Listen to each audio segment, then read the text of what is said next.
Hi friends, welcome to బిన్ మమ్ recipes. ఈరోజు మన ఛానల్లో టేస్టీగా అప్పటికప్పుడే హెల్దీ వేలో జిలేబీ ఎలా చేయాలో చూద్దామండి. ఎప్పుడైనా జిలేబీ తినాలనిపించినప్పుడు బయట కొనకుండా ఒకసారి ఈ ప్రాసెస్లో ట్రై చేయండి. టేస్ట్ అయితే చాలా బాగుంటుంది.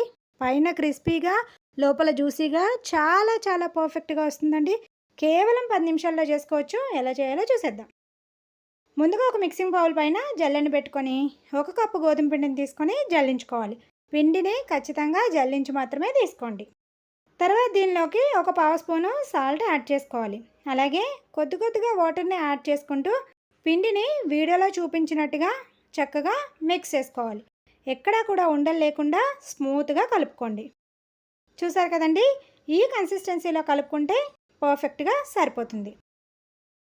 తర్వాత దీనిలోకి ఒక హాఫ్ స్పూను బేకింగ్ పౌడర్ని యాడ్ చేసుకోవాలి. బేకింగ్ సోడా కాదండి, కేక్స్లో యూస్ చేసే బేకింగ్ పౌడర్ని మాత్రమే యూస్ చేయండి. అలాగే ఒక 2 స్పూన్ల నిమ్మరసం కూడా వేసుకొని మరొకసారి మిక్స్ చేసుకోవాలి.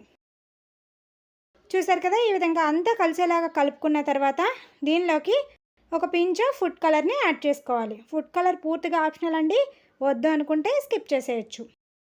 ఈ విధంగా ఫుడ్ కలర్ కూడా చక్కగా కలిసిన తర్వాత దీనిపైన మూత పెట్టుకొని ఒక 10 మినిట్స్ పక్కన పెట్టుకోవాలి. ఈలోగా స్టవ్ పైన ప్యాన్ పెట్టుకొని 1 కప్పు బెల్లాన్ని తీసుకోవాలి. మనం ఏ కప్పుతో అయితే పిండి తీసుకున్నామో అదే కప్పుతో బెల్లం తీసుకుంటే సరిపోతుంది. అలాగే ఒక హాఫ్ కప్పు వాటర్ని కూడా యాడ్ చేసుకొని బెల్లాన్ని కరిగించుకోవాలి. బెల్లం అనేది మనకి లేత తీగపాకం వస్తే సరిపోతుందండి. మరీ ముదురు తీగపాకం అయితే వద్దు. ఈ విధంగా కాస్త లేత తీగపాకం వచ్చిన తర్వాత స్టవ్ ఆఫ్ చేసేసుకోవాలి. ఇలా స్టవ్ ఆఫ్ చేసుకున్న తర్వాత దీనిలోకి ఒక 2 స్పూన్ల నిమ్మరసాన్ని యాడ్ చేసుకోవాలి. ఈ విధంగా నిమ్మరసం వేయడం వలన బెల్లం పాకం అనేది ఇంకా ముద్రకుండా అలాగే ఉండిపోతుంది. ఇప్పుడు దీనిపైన మూత పెట్టుకొని పక్కన పెట్టుకోవాలి.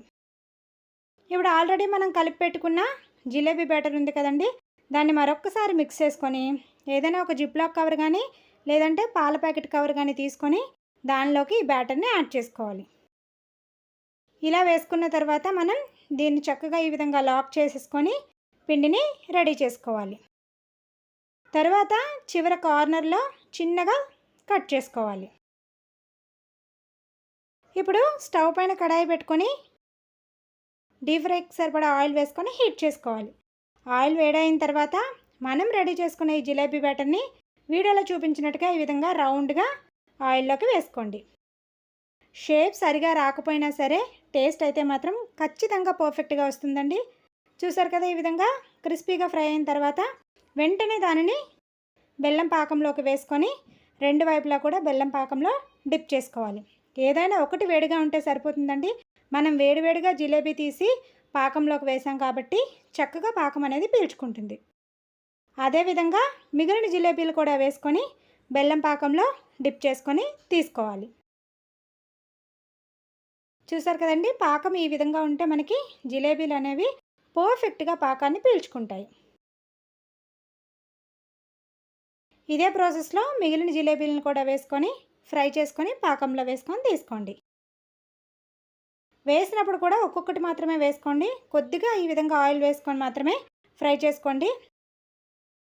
చక్కగా మనకి జిలేబీలు టేస్టీగా సింపుల్గా రెడీ అయిపోతాయి.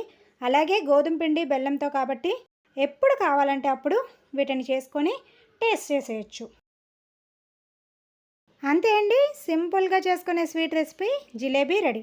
తప్పకుండా మీరు కూడా ట్రై చేసి ఎలా వచ్చిందో కమెంట్లో కమెంట్ చేయడం అస్సలు మర్చిపోకండి. ఇలాంటి మరెన్నో ఇంట్రెస్టింగ్ రెసిపీస్ కోసం మన ఛానల్ని సబ్స్క్రైబ్ చేసుకొని పక్కనే ఉన్న బెల్ ఐకాన్ని హిట్ చేసేయండి.